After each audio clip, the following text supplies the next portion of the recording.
We will make America fairer by passing the Equality Act to end discrimination against the LGBTQ community. Why, hello there, beautiful people. Welcome back to the channel. Welcome back. Today we're going to talk about H.R. 5. For people who don't know H.R. 5, it's also known as the Equality Act. What this essentially does is that it adds gender identity as a protected class based on which you cannot discriminate against people. Gender identity. What it will in effect do, from my understanding, is obliterate women's sports for all intents and purposes that we can understand. Here's someone explaining.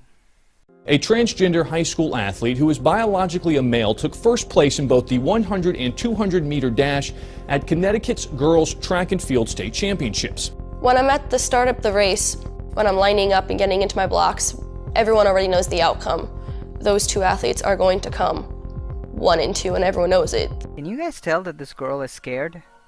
A 16 or 15 or 17-year-old girl living in the United States of America is scared out of her mind, at least from my estimation, to say something that we all hold true. Now, the girl's claim is not really without merits. At the back of our screen, I will keep flashing a list of professional sports where we have transgender athletes compete. And not only do they compete, they smack the living daylights out of the women. There really isn't much I can say. I think the records flashing at the screen and the girl's testimony, girl's explanations rather, pretty much sums up everything that has to be said. And I don't know where this is going, and I don't like where this is going.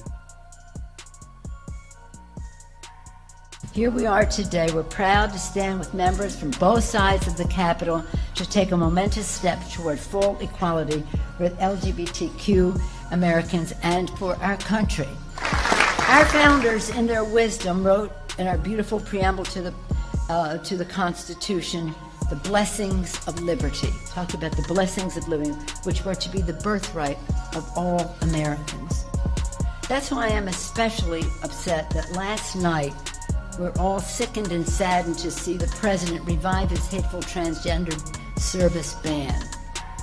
No one with the strength and bravery to serve in the military should be turned away.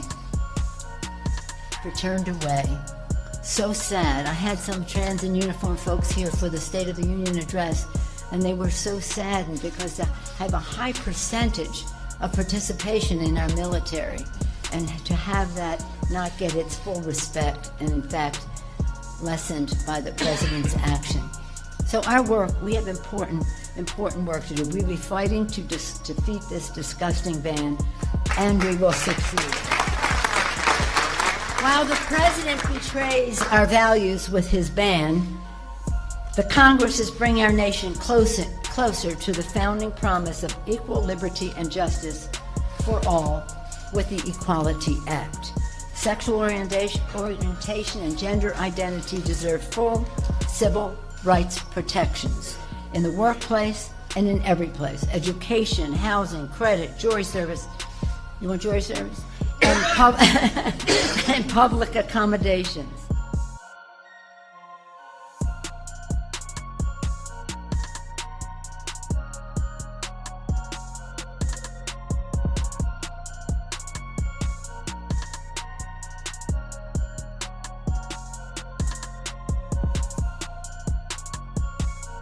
In Connecticut, it can be difficult showcasing my talents to coaches from around the country, as they only look at the results online. They see the first and or second place girl so far ahead of the rest of the girls.